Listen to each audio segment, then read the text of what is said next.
Steve. Nice to see you. Nice to see everybody. My name is Jen Paterno. I am a senior behavioral scientist at CoachHub, the digital coaching platform.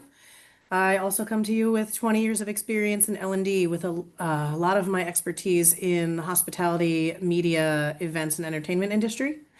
I specialize in leadership development, coaching, performance development, talent management, employee engagement, and all of those wonderful things that we all love. So give me 1 minute to share my screen and then we will chat. All right. We should be good. Steve, can you just confirm that we're good with the share before I start going? You got it. Fabulous. Thank you. Thanks very much. Yeah. All right. Well, thank you everybody for coming. I had some questions for the chat. I won't see it, but I will ask you them anyway, just to get some of the juices flowing. One of my questions for you all was, how many of you have seen a shift in the way that you're hiring and the way that you are approaching development to more of a skills and experience-based approach rather than just focusing on degrees and certifications where we have that kind of capability, right? Some roles will require us to do that, some do not. I've seen that shift over the conference circuit the last couple of years too. And so what I want to say is despite that shift in focus, there are still a significant number of current skills that are going to continue to become irrelevant or to be radically transformed by 2035. It's not speculative hype. It is the convergence of AI disruption, automation, demographic shifts, climate adaptation, work redesign, all of the good things that are happening in our world right now. And so it's important to remember that it's not just that old skills die, it's that new skills rise faster than most organizations can integrate them. And so today, I want to talk briefly about the support that coaching can provide in mitigating the potential negative impacts to productivity, employee engagement, and project completion that can be known to be caused by these gaps. I am a little bit of a data nerd, so I'm going to kick us off with some data. Recent research from the World Economic Forum shows overall that a significant number of current skills are going to become irrelevant or radically transformed by the year 2035, as I mentioned. So right now, employers expect about 39% of workers' core skills, to change by 2030. I have a little treat for you as it pertains to that by the end of this, so stick around till the end. And while that is a decrease in skill disruption, so it was about 44% in 2023, it's still clear that gaps are showing no signs of fully closing, especially with these continued advancements in AI and technology. So that decline I mentioned previously is likely due to the growing focus of employers on supporting their people with continuous learning opportunities. Hello, all of my L&D folks, as well as upskilling and reskilling programs. So this is reflected in an increasing share of the workforce, with about 50% having completed training as part of a long-term learning strategy. And that finding is consistent across almost all industries, according to the World Economic Forum again. So as these developments continue to increase the accuracy, efficacy, and speed of most of our task-based work, employees are going to need to continue to focus on closing gaps in both those new and developing technical skills, as well as the human-centric or power skills, as I like to call them, that are required to complete the more complex requirements of their roles.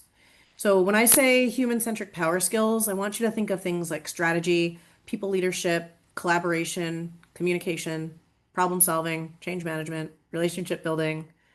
The list goes on. Coaching, I'll throw that one in there too. And so we'll see kind of those roles that rely on routine cognitive tasks or legacy software or siloed expertise, static processes. Those will be the skills and the roles that we see likely hit the hardest. So for L&D leaders, the good news here is that the increase in upskilling, reskilling, and continuous learning does mean that overall L&D investments are at an all-time high. The bad news here is that ROI, or what I like to call demonstrable impact, remains elusive to us. And why is that? And so, again, a question I'll ask you just to consider is how many of you feel that you currently have the appropriate number of staff on your team within your organization that allows you to be able to deliver all of your programming, start to finish, exactly the way you would prefer to? And I asked that question and it sounds cheeky. At one point, I had that. And I realized that was like the golden goose, right?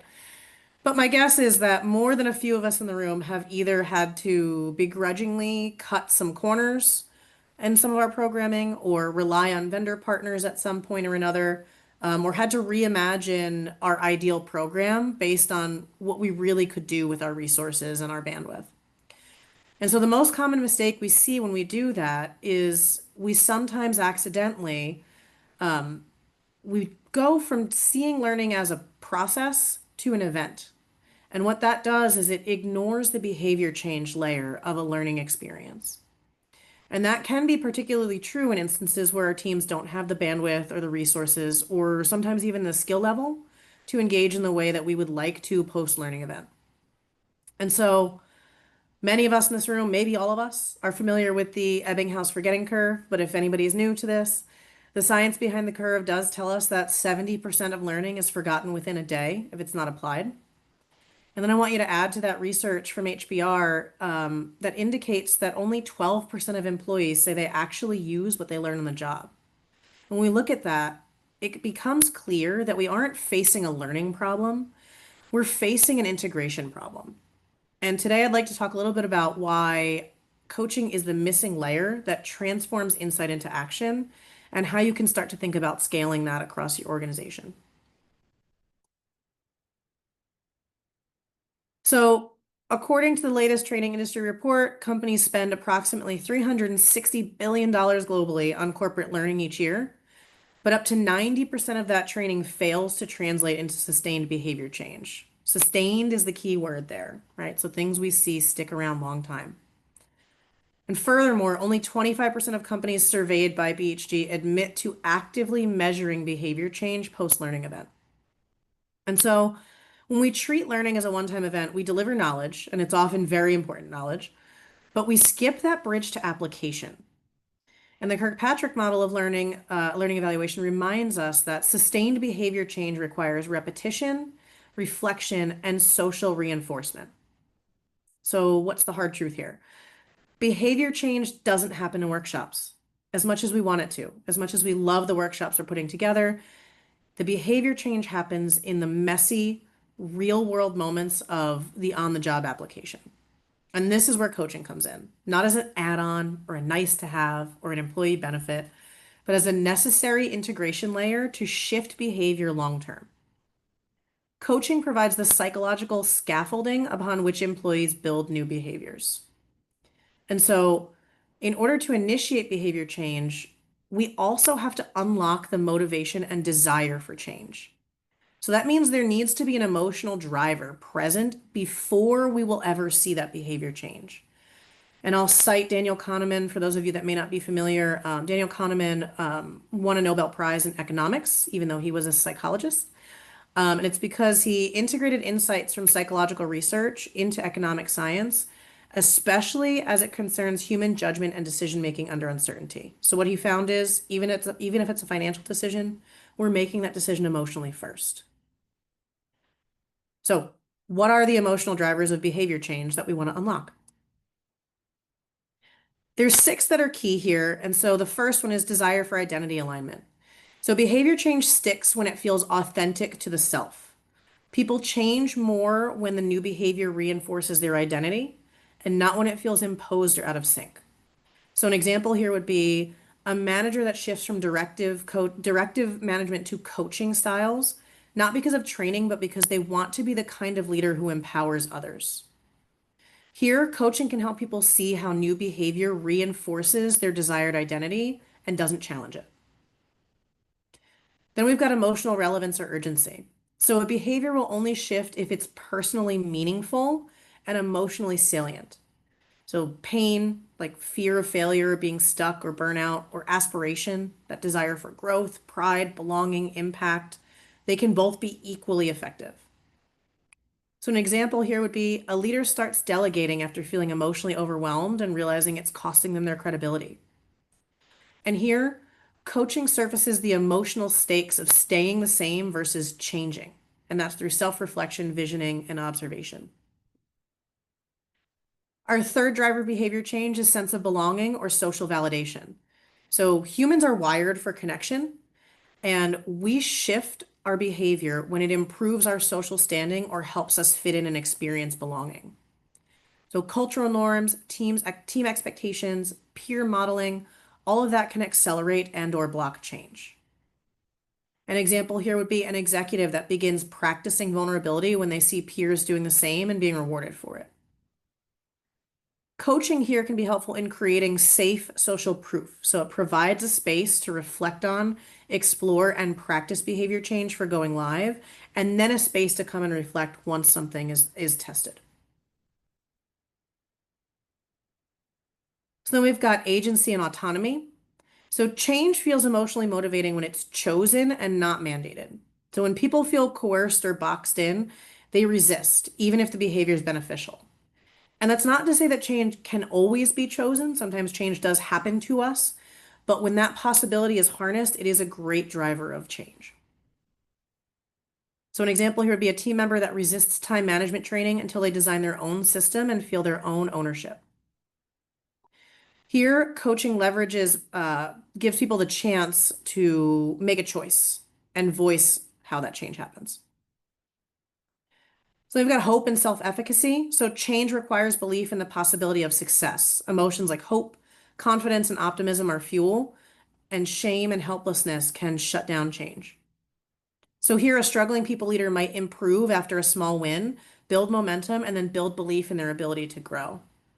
And here, coaching builds momentum through identifying the potential for early wins and providing space to reframe setbacks as part of the learning curve rather than just failures. And then finally, emotional dissonance or friction. So sometimes the strongest catalyst is discomfort. So think guilt, regret, frustration. Emotionally charged events, a failed presentation, or a tough feedback conversation can really crack open the need for change. And here, a leader shifts their communication style after a high stakes failure, exposes the cost of misalignment. So here, coaching provides a safe and objective space to use moments of constructive discomfort as entry points, not to shame, but to spark reflection and to move paradigm shifts forward.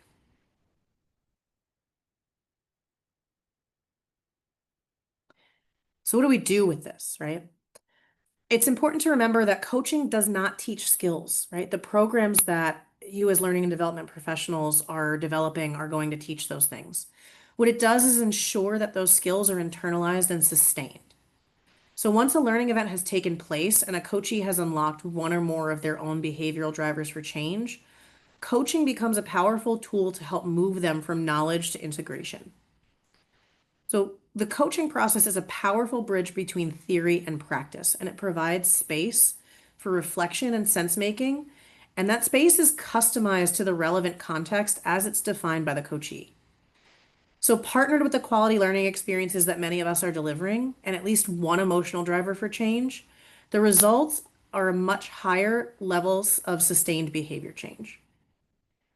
The coaching process takes a coachee through a predictable and repeatable cycle, starting with awareness, as they work to bring their recent learning into the real world scenarios where behavior change is beneficial. So, through empowering questions, intuitive listening, as well as providing an objective space for self reflection, practice, and action planning, coaches partner with coachees to unlock awareness and identify gaps and blind spots and strengths. Then to practice application. So practicing those skills, maybe first in a coaching session, but then also in a real world scenario. Then coaches empower coachees to hold themselves accountable, revision their action plans, reflect on how things went, and refine consistently. And then finally to embrace adaptation. So to remind coachees that it's a constant process of tweaking and tailoring strategies as the context evolve, as new awareness develops, as new applications are practiced, so on and so forth. So this cycle converts a one-time learning event into a long-time behavioral shift.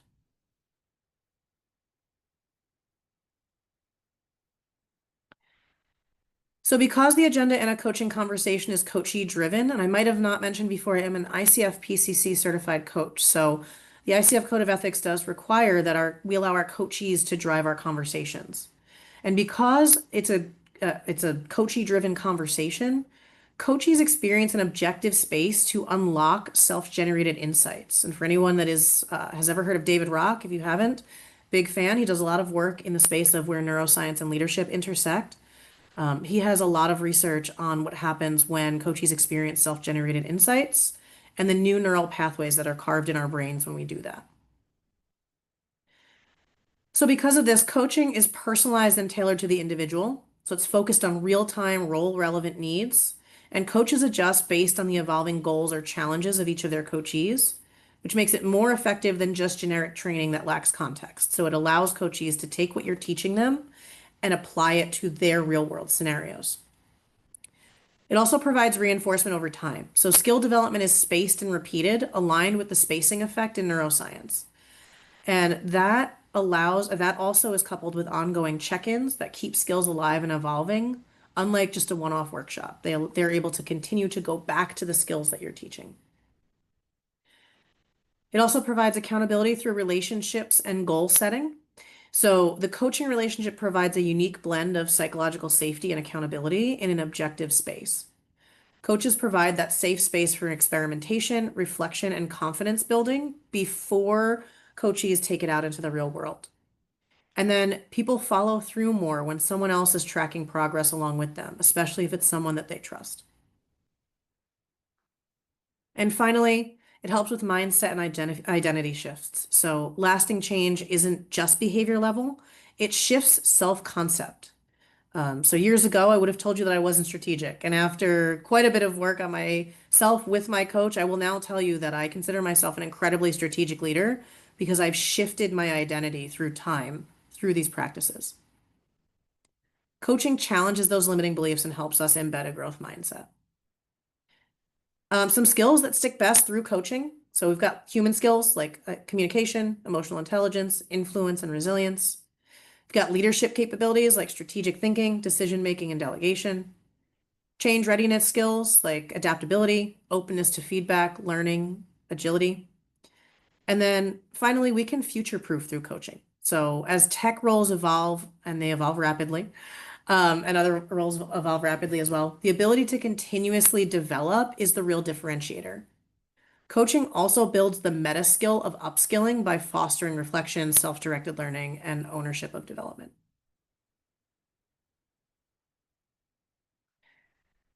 So coaching creates the conditions for learning to stick. It reinforces the learning cognitively through reflection. It makes it emotionally relevant through personal context. And it builds in social accountability because someone is asking, what did you do differently? In fact, when coaching follows training, there are studies that have found it to be 4 times more likely for learners to apply the learning, 70% more likely for there to be an increase in goal achievement rates. And ultimately, it turns learning into doing. So it transforms insight into behavior and it scales culture change from the inside out.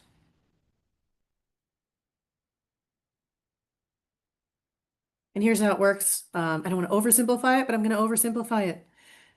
First, we learn in practice. So your teams deliver training or content on a key skill, and you continue to develop those really impactful programs that you already have. Then we apply the skill. So the learner takes the skill into the field with the support of a coach, thinks about what it looks like to practice, thinks about what it looks like to apply to their everyday role. And then we sustain that behavior. So the coach helps them reflect, adjust, and embed the behavior over time. It's not theory, it's behavioral science. Um, and that's one of my favorite things, my favorite parts about it. And then finally, when we think about scaling, AI can help us in scaling coaching in several different ways. But what I want to mention about AI as it pertains to coaching, whether it is through something like our AI coach matching feature at CoachHub or an AI coach like our proprietary AI coach, Amy, AI in general is going to be more accessible. So it's going to allow you to touch larger populations. Typically, only the top 20% of an organization gets access to a coach, the executives. This is going to allow you to unlock coaching for your individual contributors as well. It's scalable. It's going to provide you that global reach with language, time zone, conversation modalities that make it more comfortable for different folks. It's going to be measurable. So you want dashboards, both for AI and human coaching, that allow for impact measurement, that surface both leading indicators and also help to tie back to your lagging indicators and also provide faster feedback loops. And then finally, and probably most importantly for me, it's complementary. So just like AI is not coming around to take everybody's jobs and it's going to help all of our jobs, AI is a great complement to human coaching. So we use that to extend human coaching engagements. We use that to provide coaching engagements to folks that may not be able to get access to them at their current career level or at a current budget. We don't use it to replace. And I tease a little treat at the end. And part of the reason that I want to say that is because if we look at this chart here, please feel free to take a screenshot if you want. Again, it is from the World Economic Forum 2025 report. If you look at the skills that we are looking at seeing as core skills in 2030, you're going to see a lot of human-centric skills there that could benefit from having the support of a coach. And then you're also going to see some pretty complex technical skills that would also benefit from having a coach to think about how to bring them to reality and apply them in everyday life. Thank you so much for your time. I don't know if there are any questions. I think Steve was going to watch that, but I really appreciate it. And please feel free to book a demo with us. You can also add me on LinkedIn if you have other questions, but I appreciate you having me, Steve. Thank you, Jen. And I do have a question. I wonder if you could share an example of how coaching has led to sustained behavior change in an organization's upskilling or reskilling efforts. Kind of a look at what it can be like when this happens. Yeah, sure. So I have an example that stands out to me, and it's from a global manufacturing company that we partnered with during a large digital transformation initiative. And what they were looking to do was reskill a large portion of their workforce from technical roles to more cross-functional strategic positions. So they paired their technical training with personalized coaching through CoachHub, and it focused on change readiness, communication, and decision-making skills. And so what we saw was that while the training gave the employees the what and the why, the coaching helped them with the how to apply it. So, for example, employees who initially resisted the transformation began to show stronger ownership and adaptability after just a few months of coaching. And then managers noticed not only a shift in their mindset, but also in their behavior. Employees started proactively contributing to agile projects and mentoring peers through the same change. Mhm. And then 6 month post program, the company reported a 25% increase in internal mobility within reskilled roles and a measurable uptick in employee confidence and cross-functional collaboration. So that kind of sustained change wouldn't have been possible without the personalized reinforcement coaching provides. Mhm. All right. Well, thank you. Well, Yeah. appreciate your being here, Jen. That was an Yeah. excellent presentation. It really made clear the distinction between how coaching doesn't teach skills. It really prepares people to put them into action, to be emotionally and intellectually ready to change and adapt. So very clear. Thanks to very much, Jen. Great to hear your insights. Thank you for having me, Steve. Have a great day. A pleasure. And now for our executive panel discussion. It's about activating learning in the age of AI, practical